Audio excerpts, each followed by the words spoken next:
नमस्कार दोस्तों, आज हम लोग एडिटोरिया करंट अफेयर्स का प्रैक्टिस सेट 1 करने जा रहे हैं। और ये जो करंट अफेयर्स है आपका 1 जनवरी से लेके 1 जुलाई 2021 तक का है। ठीक है, तो चलिए हम लोग प्रैक्टिस सेट 1 यहाँ पे देखते हैं। 50 क्वेश्चंस होंगे आपके और लगभग 20 मिनट में 50 क्वेश्चंस हो जाएंगे। तो देखते हैं हम लोग बारी बारी से सारे क्वेश्चंस का आंसर देखते हैं। तो देखिए, पहला क्वेश्चन आपका, निम्न में से किस अंतरिक्ष एजेंसी ने शुक्र ग्रह पर अपना पहला ऑर्बिटर इनविजन भेजने की घोषणा की है। तो देखिए, ये घोषणा किसने की है? आपके ऑप्शंस है नासा जो कि अमेरिका की है, ईएस है जो कि यूरोप का है, सीएनएस है जो कि चाइना का है और रॉसकॉस्मोस जो अमेरिका का है। तो ये घोषणा इनविजन को भेजने का, ऑर्बिटर इनविजन को भेजने का घोषणा किसने किया है? वो यूरोपियन स्पेस एजेंसी ने किया है। तो ऑप्शन बी इसका सही उत्तर हो गया। फिर क्वेश्चन नंबर 2 है कि फ्रेंच ओपन 2021 का पुरुष वर्ग का खिताब किसने जीता? तो देखिए, फ्रेंच ओपन 2021 का पुरुष वर्ग का खिताब नोवाक जोकोविच ने जीता है, राफेल नडाल और रोजर फेडरर ने नहीं जीता है। ठीक है, तो ऑप्शन बी इसका सही उत्तर हो गया। आपको मैं बता दूं कि पिछला चारों खिताब नोवाक जोकोविच ही जीते हैं। मतलब साल भर में 4 ग्रैंड स्लैम होते हैं। एक फ्रेंच ओपन होता है, एक यूएस ओपन होता है, एक ऑस्ट्रेलियन ओपन होता है और फिर विंबलडन होता है। तो चारों के चारों नोवाक जोकोविच ने जीता है। और इसके साथ साथ अभी जो 2021 में टोक्यो ओलंपिक हो रहा है उसमें भी नोवाक जोकोविच जीतने के प्रबल दावेदार है, क्योंकि राफेल नडाल और रोजर फेडरर ओलंपिक में नहीं खेल रहे हैं। ठीक है, मैं इससे पहले बता दूं कि नोवाक जोकोविच से पहले किसी ने 1 साल के अंदर, किसी भी पुरुष खिलाड़ी ने 1 साल के अंदर नहीं जीता है। चारों विंबलडन और चारों ग्रैंड स्लैम और ओलंपिक नहीं जीता है, सब में गोल्ड मेडल नहीं जीता है। तो इससे पहले मात्र एक महिला ने जीता था 1988 में, एक महिला ने जीता था जिसका नाम था स्टेफी ग्राफ। ओके, चलिए हम लोग आगे बढ़ते हैं। तो हाल ही में भारत ने किस देश के साथ कृषि क्षेत्र में 3 वर्ष के ज्वाइंट कार्यक्रम पर समझौता किया? आपके ऑप्शन है इजराइल, ईरान, सऊदी अरब और यूएई। इसमें से आपको चुनना है कि भारत ने किस देश के साथ कृषि क्षेत्र में 3 वर्ष के ज्वाइंट कार्यक्रम का पर समझौता किया है, पैक्ट किया है। तो इसका आंसर आपका हो जाएगा इजराइल। इजराइल के साथ ये समझौता किया गया है। ठीक है, देखिए कृषि क्षेत्र में तो सऊदी अरब, ईरान, यूएई ये सब से क्या है कि ये सब ऑयल में है। इन सब के साथ ऑयल में ज़्यादा, ऑयल या पेट्रोलियम में ज़्यादा समझौता होता है। ठीक है, इजराइल से कृषि क्षेत्र में किया है। क्वेश्चन नंबर 4 है, युवा पीएम योजना किस मंत्रालय की पहल है? देखिए, इसके ऑप्शन है आपके स्वास्थ्य मंत्रालय, विदेश मंत्रालय और रक्षा मंत्रालय। तो देखिए, यहाँ पे आप गेस वर्क भी कर सकते हो। देखिए, विदेश मंत्रालय में युवा पीएम का क्या ज़रूरत है? ठीक है, युवाओं का क्या ज़रूरत है? युवा पीएम का विदेश मंत्रालय में क्या ज़रूरत है? स्वास्थ्य मंत्रालय में भी, यहाँ पे भी क्या है कि सारे प्रोफेशनल्स का ज़रूरत है। रक्षा मंत्रालय में भी प्रोफेशनल्स का ज़रूरत है, डिफेंस वाले में।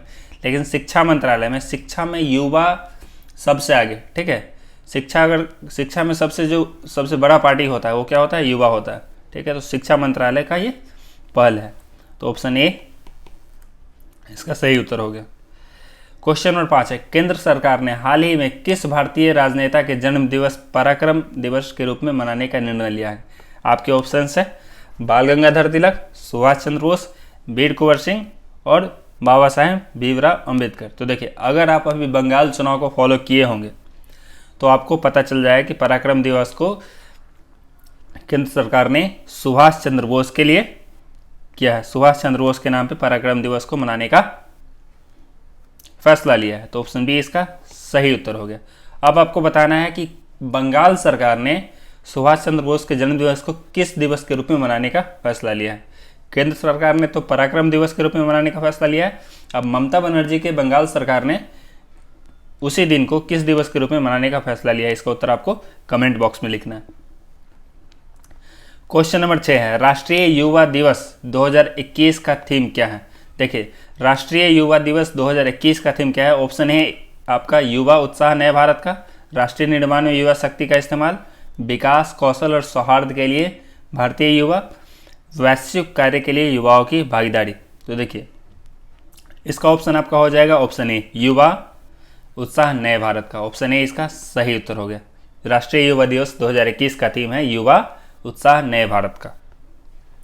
अब देखिए, क्वेश्चन नंबर 7 है, द कॉमनवेल्थ ऑफ क्रिकेट के लेखक कौन है? कॉमनवेल्थ ऑफ क्रिकेट, आप नाम याद रखिए। आपको बीपीएससी या जो भी एग्ज़ाम्स आपके होते हैं, एसआई का है, जो भी एग्ज़ाम है, तो उसमें किताब के लेखक का नाम जरूर पूछा जाता है, ठीक है। एक दो क्वेश्चन इससे ज़रूर होते हैं। तो यहाँ पे आपसे पूछा गया है कि द कॉमनवेल्थ ऑफ क्रिकेट के लेखक कौन है। तो देखिए, इसके लेखक है आपके रामचंद्र गुहा, जो एक हिस्टोरियन है। तो उन्होंने कॉमनवेल्थ ऑफ क्रिकेट को लिखा है। तो ऑप्शन सी इसका सही उत्तर हो गया।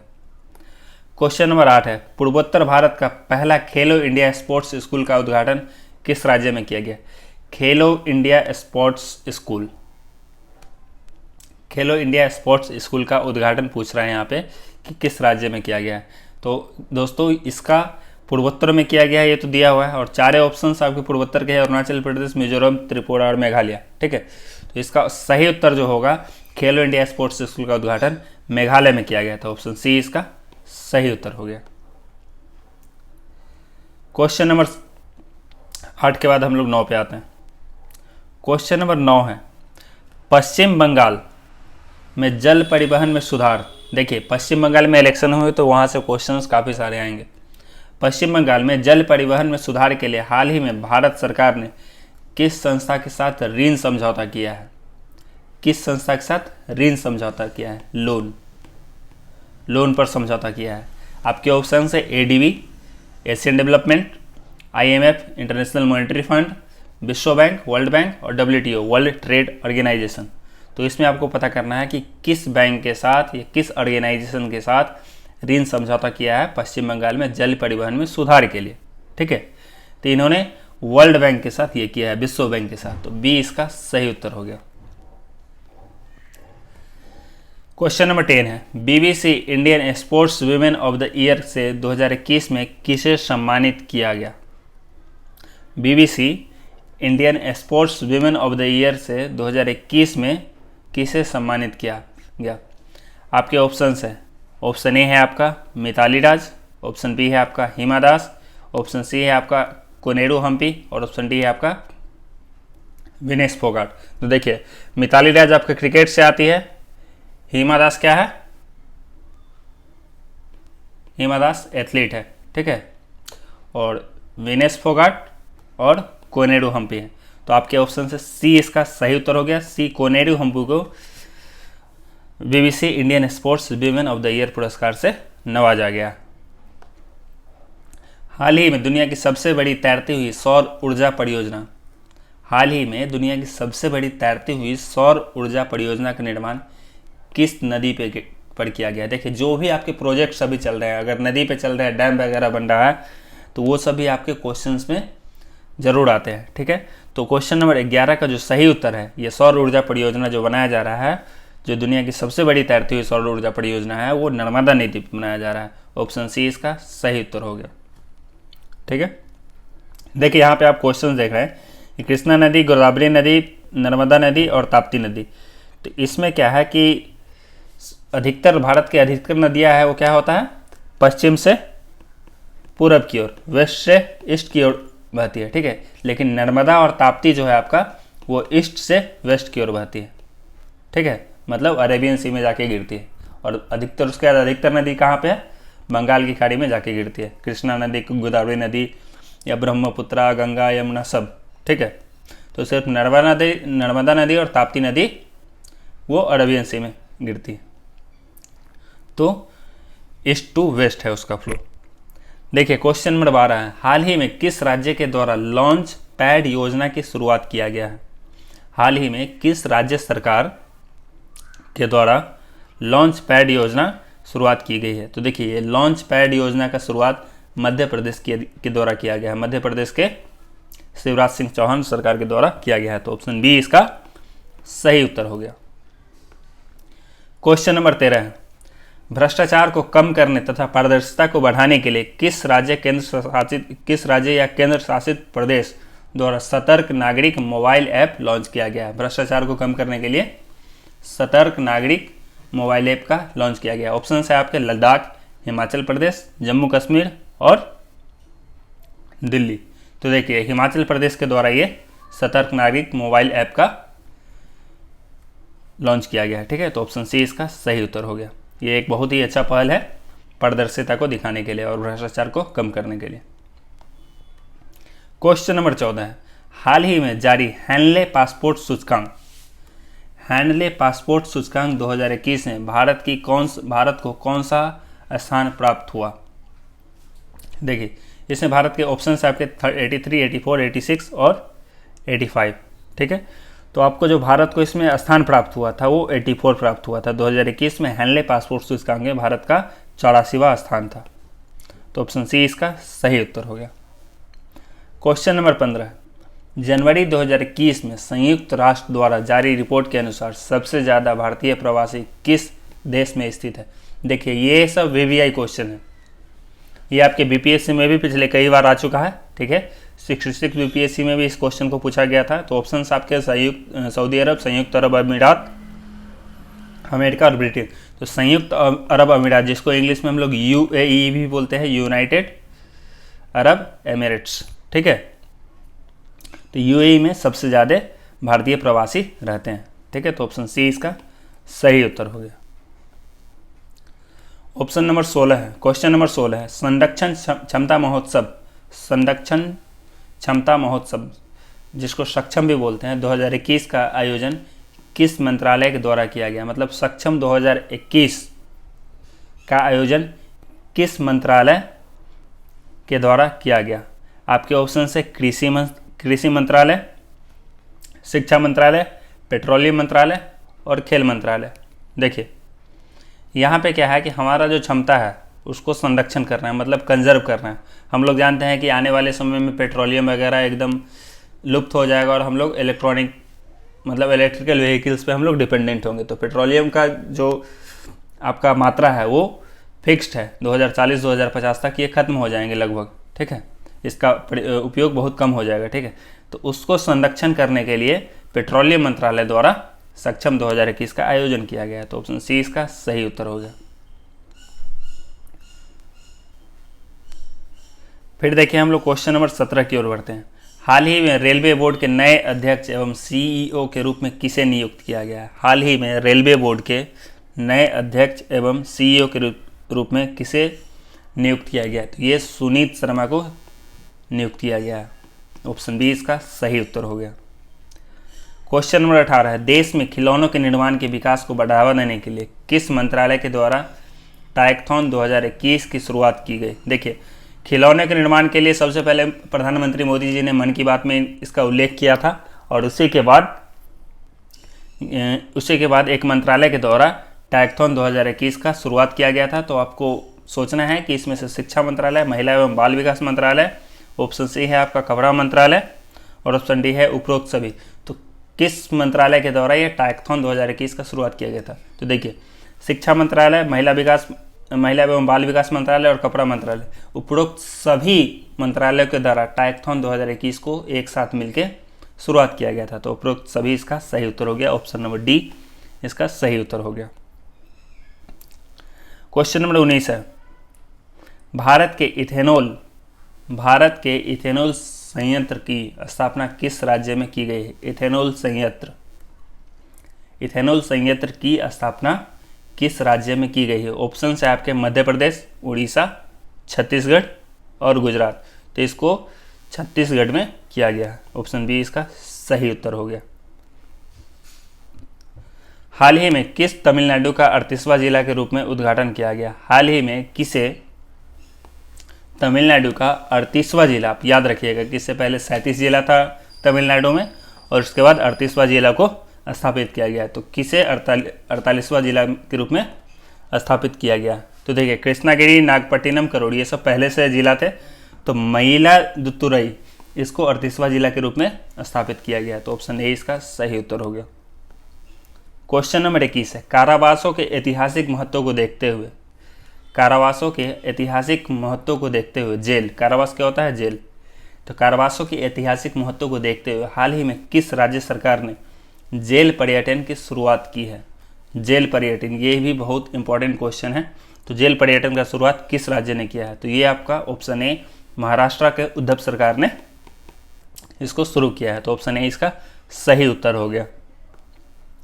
22 नंबर क्वेश्चन है, किस रेलवे जोन ने 3.5 किलोमीटर 3.5 किलोमीटर लंबाई की सबसे लंबी मालगाड़ी बासुकी को लॉन्च किया। याद रखिएगा 3 बासुकी का कितना लंबाई है, बासुकी एक मालगाड़ी है जिसका लंबाई 3.5 किलोमीटर है। तो इसे किस रेलवे जोन ने स्थापित किया है, तो देखिए इसे दक्षिण पूर्व मध्य रेलवे मतलब south east central railway, SECR, south east central railway, जिसको हिंदी में दक्षिण पूर्व मध्य रेलवे, इन्होंने वासुकी को लॉन्च किया है।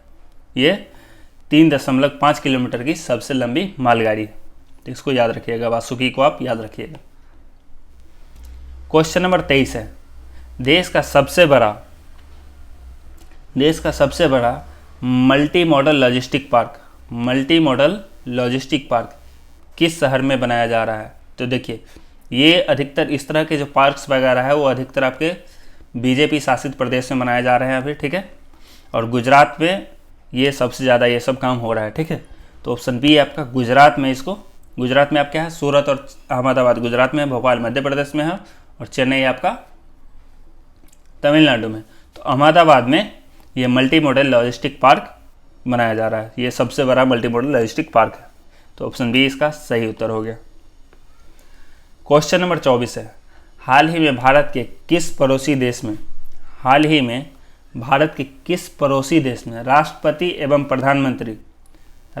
एवं प्रधानमंत्री को गिरफ्तार कर वहां की सेना ने तख्ता पलटकर 1 साल के आपातकाल की घोषणा की है। तो देखिए नेपाल में ऐसा कुछ नहीं हुआ, श्रीलंका में भी ऐसा कुछ नहीं हुआ, बांग्लादेश में भी ऐसा कुछ नहीं हुआ, म्यांमार में हुआ है, म्यांमार में तख्ता पलट हुआ है अभी, ठीक है। तो ऑप्शन बी इसका सही उत्तर हो गया। वहाँ का जो जुंता, ठीक है, मतलब वो जो आर्मी ग्रुप है वहाँ का, उन्होंने जो सेना है वहाँ की जिसको जुंता बोला जाता है, उन्होंने ही तख्ता पलट किया है 1 साल के लिए, और 1 साल के लिए आपातकाल इमरजेंसी की घोषणा किया है, ठीक है। क्वेश्चन नंबर 25 है, योवेरी मुसेवेनी हाल ही में किस देश के राष्ट्रपति बने हैं। तो देखिए ये युगांडा के राष्ट्रपति बने हैं, तो ऑप्शन सी इसका सही उत्तर हो गया। क्वेश्चन नंबर 26 है, हाल ही में गुलाम मुस्तफ़ा खान का निधन हो गया, ठीक है। तो उनका संबंध किस क्षेत्र से था। क्वेश्चन नंबर 26 है कि हाल ही में गुलाम मुस्तफ़ा खान इनका निधन हो गया है, उनका संबंध किस क्षेत्र से था। तो देखिए इनका जो संबंध था वो शास्त्रीय संगीत से था, तो ऑप्शन बी इसका सही उत्तर हो गया। आपको ये भी याद कर लेना है कि अगर इम्पोर्टेंट पर्सनालिटीज़, महत्वपूर्ण व्यक्तित्व अगर उनका निधन होता है तो वो सब भी आपको याद रख लेना है। जैसे अभी हमारे इसी साल मिल्खा सिंह, हमारे जो महान अध्यापक मिल्खा सिंह थे, उनका भी निधन हुआ है, तो वो सब भी आपको ध्यान में रखना है, ठीक है। क्वेश्चन नंबर 37 है, 26 के बाद 27। क्वेश्चन नंबर 27 है, हाल ही में 2 देशों की वायु सेनाओं के बीच एक्स डिजर्ट नाइट 21 युद्ध अभ्यास का आयोजन किया गया। किसका? Ex Desert Knight 21। तो इसका किस किस देश के बीच युद्ध अभ्यास का आयोजन किया गया है। तो देखिए ये युद्ध अभ्यास का आयोजन भारत और फ्रांस के सेना के बीच किया गया है, ठीक है। भारत और फ्रांस के वायु सेना के बीच किया गया है, ठीक है, एयरफोर्स, ठीक है। तो ऑप्शन सी इसका सही उत्तर हो गया। क्वेश्चन नंबर 28 है, निम्नलिखित में से किस व्यक्ति को डॉक्टर APJ अब्दुल कलाम वैज्ञानिक पुरस्कार से सम्मानित किया गया। तो देखिए ऑप्शन आपके पंकज मित्तल, उमेश सिन्हा, अमित केसरवानी और नरेंद्र सिंह। तो अमित केसरवानी को APJ अब्दुल कलाम वैज्ञानिक पुरस्कार 2021 से सम्मानित किया गया है, तो ऑप्शन सी इसका सही उत्तर हो गया। क्वेश्चन नंबर 28 है, क्वेश्चन नंबर 29 है, अब शहर को पॉलीथीन मुक्त बनाने के लिए किस नगर निगम के द्वारा थैला बैंक की शुरुआत की गई है। थैला बैंक आपको याद रखना है किसके लिए है, शहर को पॉलीथीन मुक्त बनाने के लिए। तो ये किसके द्वारा, किस नगर निगम के द्वारा शुरुआत किया गया है, तो ये आपका लखनऊ के द्वारा शुरुआत इसका किया गया है। तो आपके ऑप्शंस क्या थे, भोपाल थे, भुवनेश्वर थे, कानपुर थे और लखनऊ थे। एक बार आप लखनऊ जाके जरूर देखिएगा, लखनऊ को बहुत ही भव्य बना दिया गया है। लखनऊ का सौंदर्य जो आप देखेंगे तो आप बहुत ही खुश हो जाएंगे सारा को देख के, उसका सौंदर्य को देख के बहुत खुश हो जाएंगे। तो ऑप्शन ए इसका सही उत्तर हो गया। क्वेश्चन नंबर 30 है, गृह मंत्री अमित शाह ने किस क्षेत्र के लिए सिंगल विंडो क्लियरेंस सिस्टम की शुरुआत की है? देखिए जनरली हमारे इंडिया में क्या होता है कि हमारे इंडिया में बाहर के लोग क्यों नहीं इन्वेस्ट करना चाहते, क्योंकि यहाँ पे क्या है कि एक ही काम करने के लिए आपको 25 जगह जाके परमिशन लेना होता है। ठीक है, जैसे अगर आप दिल्ली में अगर पानी का बात करें तो सिर्फ पानी का आपका जो क्लियरेंस लेना होगा, अगर पानी का कनेक्शन लेना होगा तो 19 जगह जाके आपको परमिशन लेना पड़ेगा, एनजीटी से, दिल्ली जल बोर्ड से, बहुत सारा जगह ऐसे 19 जगह आपको क्लियरेंस लेना पड़ेगा। ठीक है, तो इसलिए गृह मंत्री अमित शाह ने एक सिंगल विंडो क्लियरेंस सिस्टम का शुरुआत किया है। तो वो किस क्षेत्र के लिए शुरू किया है? तो उसका आपका सही उत्तर देना है। तो देखिए ये कोयला खान के लिए ये सिंगल विंडो क्लियरेंस सिस्टम को शुरुआत किया गया है। तो ऑप्शन ए इसका सही उत्तर हो गया। क्वेश्चन नंबर 31 है, हाल ही में अमेरिका ने किस देश को आतंकवाद प्रभावित करने वाले देशों की सूची में फिर से शामिल किया? हाल ही में अमेरिका ने किस देश को आतंकवाद प्रभावित करने वाले देशों की सूची में फिर से शामिल किया? ऑप्शन है आपके नाइजीरिया, ऑप्शन है क्यूबा, ऑप्शन है कीनिया और ऑप्शन है ग्वाटेमाला। आप लोग एक्सपेक्ट कर रहे थे कि इसमें पाकिस्तान का नाम हो, लेकिन पाकिस्तान का नाम इसमें नहीं है। तो क्यूबा को अमेरिका ने आतंकवाद प्रभावित करने वाले देशों की सूची में फिर से शामिल किया है। तो ऑप्शन बी इसका सही उत्तर हो गया। क्वेश्चन नंबर 32 है, 2 मार्च 2021 को प्रधानमंत्री नरेंद्र मोदी को मैरी टाइम इंडिया समिट का उद्घाटन किया। 2 मार्च 2021 को प्रधानमंत्री ने मैरी टाइम इंडिया समिट का उद्घाटन किया। इनमें से कौन सा देश सहयोगी देश रहा? मतलब भारत ने मैरी टाइम इंडिया समिट का उद्घाटन किया तो इसमें सहयोगी देश कौन सा रहा? तो इसमें जो सहयोगी देश था वो डेनमार्क था। ऑप्शन बी इसका सही उत्तर हो गया। देखिए इसमें सऊदी अरबिया जो है आपका वो एशियन कंट्री है, फ्रांस जो है यूरोपियन कंट्री है, डेनमार्क जो है यूरोपियन है, और ब्राज़ील जो है वो कौन सा कंट्री है? ब्राज़ील आपका साउथ अमेरिका का कंट्री है। क्वेश्चन नंबर 33 है, मार्च 2021 में भारत तथा बांग्लादेश के बीच मैत्री सेतु पुल का उद्घाटन किया गया। कब किया गया है? मार्च 2021 में। देखिए ये सारा बंगाल इलेक्शन से पहले किया गया है। ठीक है, तो भारत तथा बांग्लादेश के बीच मैत्री सेतु पुल का उद्घाटन किया गया था। तो यह पुल किस नदी पर बनाया गया? ठीक है, तो ऑप्शन है आपके फेनी नदी, गुमटी नदी, धलाई नदी और लोंगाई नदी। तो ये फेनी नदी पे बनाया गया था। ठीक है, तो 33 का आंसर आपका ए हो गया। मैत्री सेतु पुल जो है वो फेनी नदी पे बनाया गया था। आपको याद रखना है कि भारत तथा बांग्लादेश के बीच ये मैत्री सेतु पुल बना है, वो कब बना है? बंगाल इलेक्शन से पहले बना है, मार्च 2021 में, और वो फेनी नदी पर बना है। ठीक है, तो ऑप्शन ए सही उत्तर हो गया इसका। क्वेश्चन नंबर 34 है, हाल ही में किस देश के एक बड़े मालवाहक जहाज के कारण सुएज नहर का मार्ग बाधित हो गया था? देखिए सुएज नहर वो कहाँ है? वो इजिप्ट के पास है। ठीक है, क्या होता है कि जो भी आपका यूरोप से जो भी आपका बहुत सारा जो गुड्स आते हैं, जो सामान आते हैं, वो क्या होता है कि सुएज नहर से होके ही आता है। तो सुएज नहर एक पतला सा, वहाँ पे बहुत ही पतला सा वहाँ मार्ग है जहाँ पे एक बार में एक ही बड़ा जहाज जा सकता है। ठीक है, छोटा छोटा जहाज कहीं जा सकता है, लेकिन अगर बड़ा जहाज हो तो एक बार में एक ही जा सकता है, इतना पतला है वो। ठीक है, तो वो एक बहुत ही मुख्य रास्ता है एशिया में उधर से आने का। ठीक है, यूरोप से अगर कोई भी सामान आ रहा है तो एशिया में आने का ये बहुत ही एक मुख्य रास्ता है। ठीक है, तो इसमें क्या हुआ है कि यहाँ पे ब्लॉकेज आ गया था, सुएज नहर का मार्ग बाधित हो गया था। एक जो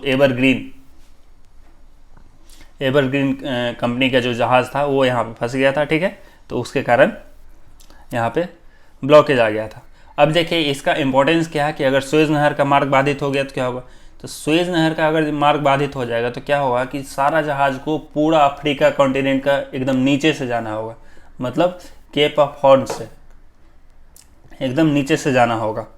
तो बहुत सारा उसमें क्या होगा, उससे ट्रांसपोर्टेशन कॉस्ट बढ़ जाएगा। तो फिर एशिया में आते आते, इंडिया पाकिस्तान ये सब में आते आते तो उसका कॉस्ट जो होगा वो एकदम बहुत ज़्यादा हो जाएगा। ठीक है, तो इसलिए सुएज कनाल का बहुत ही ज़्यादा इंपॉर्टेंस है, प्लस कई दिन भी लग जाएंगे, बहुत ज़्यादा एक्स्ट्रा दिन लग जाएंगे। ठीक है, तो सुएज कैनाल का खुला रहना बहुत ही इंपॉर्टेंट था।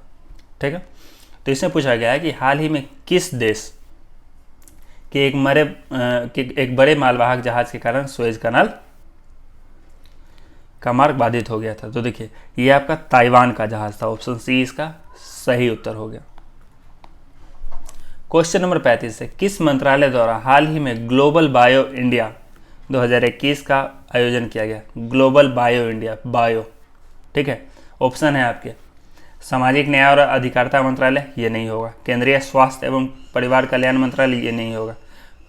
अब ऑप्शन आपका विज्ञान एवं प्रौद्योगिकी है, पर्यावरण एवं वन मंत्रालय, तो ये दोनों में से कोई एक ऑप्शन हो सकता है, क्योंकि यहाँ पे क्या है, ग्लोबल बायो इंडिया है। ठीक है, तो इसको जो शुरू किया गया था वो विज्ञान एवं प्रौद्योगिकी मंत्रालय, मतलब ministry of science and technology के द्वारा शुरू किया गया था। ग्लोबल बायो इंडिया 2021 का आयोजन किया गया था। तो ऑप्शन सी इसका सही उत्तर हो गया। क्वेश्चन नंबर 36 है, इसरो ने ब्राज़ील के अमेजोनिया वन सहित 18, इसरो क्या है आपका, इसरो भारत का स्पेस एजेंसी है। जिस तरह से यूरोप का क्या था, यूरोपियन स्पेस एजेंसी, अमेरिका क्या था, नासा, जापान का क्या है, जाक्सा, ठीक है, और फिर ऊपर मैंने बताया है चाइना का भी बताया है, और रशिया का भी बताया है। रशिया क्या मैंने बताया, रॉसकॉस्मोस, ठीक है। तो उसी तरह इंडिया का जो स्पेस एजेंसी है वो क्या है, इसरो है।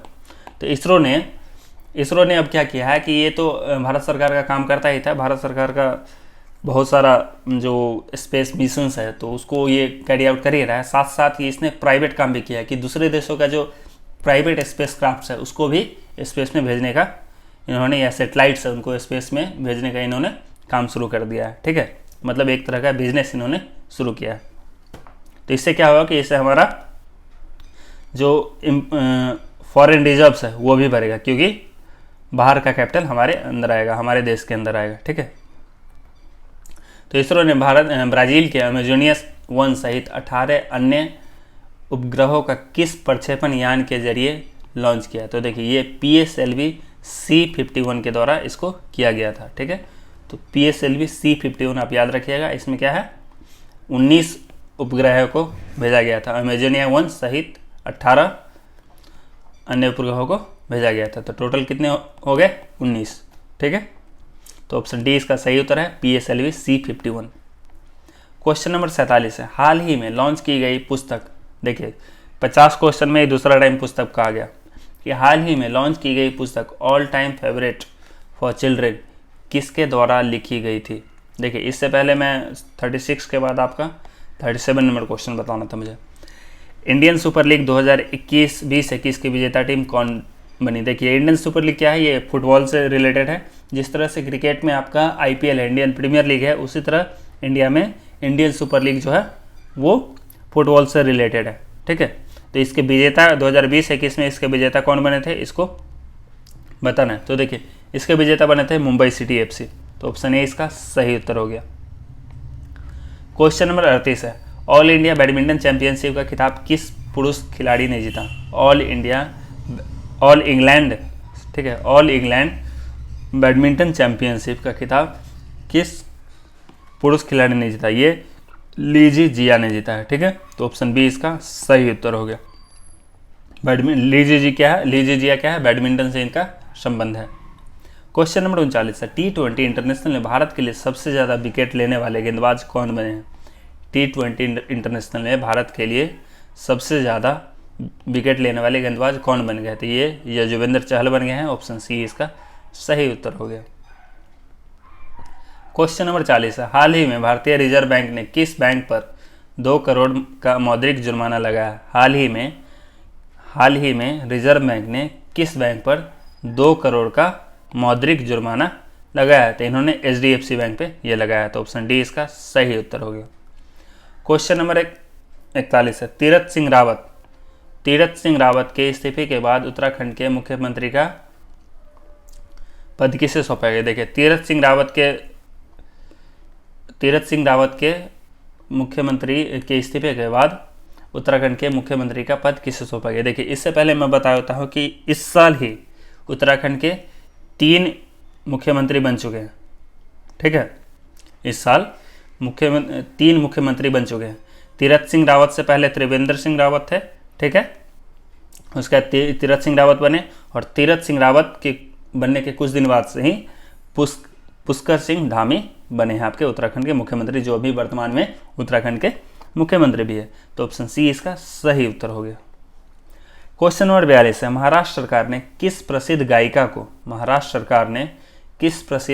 को वर्ष 2020 का महाराष्ट्र भूषण प्रदान करने की घोषणा की। तो देखिए शारदा सिन्हा तो बिहार की है, अनुराधा पौडवाल को नहीं मिला है, लता मंगेशकर को नहीं मिला, इन्होंने आशला भोसले को दिया, जो कि इंडिजीनियसली कहाँ की थी, महाराष्ट्र की थी। तो ऑप्शन सी इसका सही उत्तर हो गया। महाराष्ट्र भूषण का उन्होंने प्रदान किया है 2020 के लिए।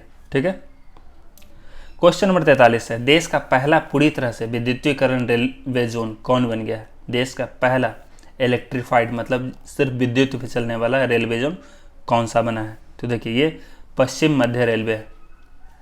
कौन है? पश्चिम वेस्टर्न सेंट्रल रेलवे, पश्चिम मध्य रेलवे एकदम अब इलेक्ट्रिक पे ही चलता है, कोयला पे डीजल पे नहीं चलता। ठीक है, क्वेश्चन नंबर 44 है, जम्मू कश्मीर में दुनिया का सबसे ऊंचा रेलवे आर्क ब्रिज का निर्माण किस नदी पे किया है। मैंने आपको बताया कि जो भी प्रोजेक्ट्स हो रहे हैं नदी पे उसको आपको एकदम से याद रख लेना है। ठीक है, तो सबसे ऊंचा रेलवे आर्क ब्रिज जो जम्मू कश्मीर में बनाया गया है दुनिया का, वो किस नदी पे बना गया है। तो देखिए ये चिनाब नदी पे बनाया गया है। तो ऑप्शन बी इसका सही उत्तर हो गया। क्वेश्चन नंबर 45 है, निम्नलिखित में से किस देश में भारतीय इंदिरा गांधी सांस्कृतिक केंद्र द्वारा संस्कृत लर्निंग ऐप लिटिल गुरु, याद रखिएगा, भारतीय इंदिरा गांधी सांस्कृतिक केंद्र द्वारा सांस्कृतिक लर्निंग ऐप लिटिल गुरु को लॉन्च किया गया। तो ये किस देश में इसका शुरुआत हुआ है। ठीक है, तो इसको बताना है। तो इसका शुरुआत आपका बी बांग्लादेश में इसका हुआ है। ठीक है, लिटिल गुरु का संस्कृत से लेना देना है। ठीक है, संस्कृत लर्निंग ऐप है जो कि भारतीय इंदिरा गांधी सांस्कृतिक केंद्र के द्वारा इसको लॉन्च किया गया है। और कहाँ पे लॉन्च किया गया है, ये बांग्लादेश में लॉन्च किया गया है। तो ऑप्शन बी इसका सही उत्तर हो गया। क्वेश्चन नंबर 46 है, चीन पर निर्भरता को कम करने के लिए, आप जानते हैं कि चीन से भारत बहुत कुछ इंपोर्ट करता है, इंपोर्ट बहुत ज़्यादा चीज़ करता है, तो इससे हमारा देश चीन से घाटा में ही रहता है, ट्रेड में घाटा में रहता है, क्योंकि इंपोर्ट हमारे एक्सपोर्ट से ज़्यादा हो जाता है। ठीक है, तो चीन पर निर्भरता को कम करने के लिए भारत ने किस देश के साथ SCRI पहल शुरू की है। तो देखिए ये इस पहल को शुरू भारत ने किया है जापान और ऑस्ट्रेलिया के साथ। ठीक है, तो ऑप्शन डी इसका सही उत्तर हो गया। अमेरिका के साथ SCRI शुरू नहीं किया है। ठीक है, आपको बता दें कि हमारा जो एक क्वाड होता है, एक नया ग्रुप बना है या कुछ साल पहले से ही ये एग्जिस्टेंस में है, क्वाड है। तो क्वाड के सदस्य कौन कौन है, उसमें भारत है, जापान है, ऑस्ट्रेलिया है और अमेरिका है। आप मैप पे देखेंगे तो चारों को आप ज्वाइन करेंगे तो एक क्वाड्रिलेटरल बनेगा। ठीक है, तो वहीं से ये चारों जापान, ऑस्ट्रेलिया, अमेरिका और इंडिया, ये 4 कंट्री क्वाड में आते हैं। ठीक है, और इसको बनाया गया है मेनली चाइना को काउंटर करने के लिए। चाइना को जो विश्व में बढ़ते जा रहा है, उसका पावर बढ़ते जा रहा है, उसको काउंटर करने के लिए इन्होंने क्वाड को बनाया। ठीक है, मतलब क्वाड का अब यही काम है बस। क्वेश्चन नंबर 47 है, हाल ही में लॉन्च की गई पुस्तक all time favourite for children किसके द्वारा लिखी गई है, मतलब इसके लेखक कौन है। तो देखिए इसके लेखक आपके रस्किन बॉन्ड है। ऑप्शन बी इसका सही उत्तर हो गया। निम्न में से किस केंद्र शासित प्रदेश में पासा एक्ट केंद्र शासित प्रदेश में पासा एक्ट हाल में विवाद का विषय रहा। ऑप्शन है आपका पुडुचेरी, ऑप्शन बी है आपका जम्मू कश्मीर, ऑप्शन सी है आपका लक्षद्वीप और ऑप्शन डी है आपका चंडीगढ़। तो देखिए अभी लक्षद्वीप में ही इस तरह का विवाद चल रहा था। अगर आप न्यूज़पेपर पढ़ते होंगे तो आपको पता होगा कि लक्षद्वीप में ही इस पर विवाद चल रहा था और वहाँ का जो एडमिनिस्ट्रेटर थे, वहाँ के जो गवर्नर थे, उनको हटा दिया गया था। ठीक है, तो ऑप्शन सी इसका सही उत्तर हो गया। क्वेश्चन नंबर 49 है, बजट में घोषित प्रधानमंत्री आत्मनिर्भर स्वस्थ भारत योजना, प्रधानमंत्री आत्मनिर्भर स्वस्थ भारत योजना के तहत आवंटित राशि कितनी है। तो बजट आपको देख लेना है, बजट में आपको इसमें करना है कि कितना राशि आवंटित किया गया था प्रधानमंत्री आत्मनिर्भर स्वस्थ भारत योजना में। तो इसमें आपका 64,180 करोड़ रुपया इसमें दिया गया था, आवंटित किया गया था। ऑप्शन ए इसका सही उत्तर है।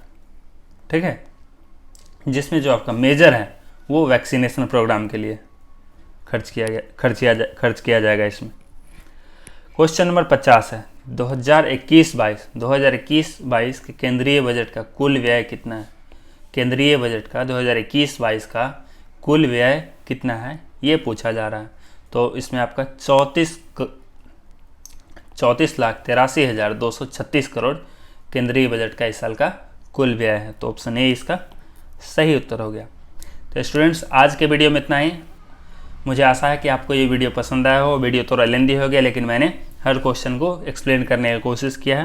तो अगर आपको ये वीडियो पसंद आता है तो आप अपने दोस्तों से भी शेयर करें, ताकि करेंट अफेयर्स का प्रिपरेशन आपका पीछे न रह जाए। क्योंकि आप जानते हैं कि बीपीएससी में 30 क्वेश्चन, लगभग 30 से 35 क्वेश्चन आपके प्रीलिम्स में 30 से 35 क्वेश्चन आपका करेंट अफेयर्स से आ जाते हैं। और 150 में, जैसा कि आप जानते हैं कि इस साल जो कट ऑफ गया था वो 108 जनरल का गया था। तो आपको मार्जिन कितना का है, 42 का ही है, और आपको 120 लाना है। ठीक है, तो आपको इस 30 से 35 क्वेश्चन में आपको एकदम करेंट होना ही पड़ेगा, मतलब आपको आना ही पड़ेगा, इसको सारा बनाना ही पड़ेगा। 90% क्वेश्चन आपको आप सही बनाना पड़ेगा।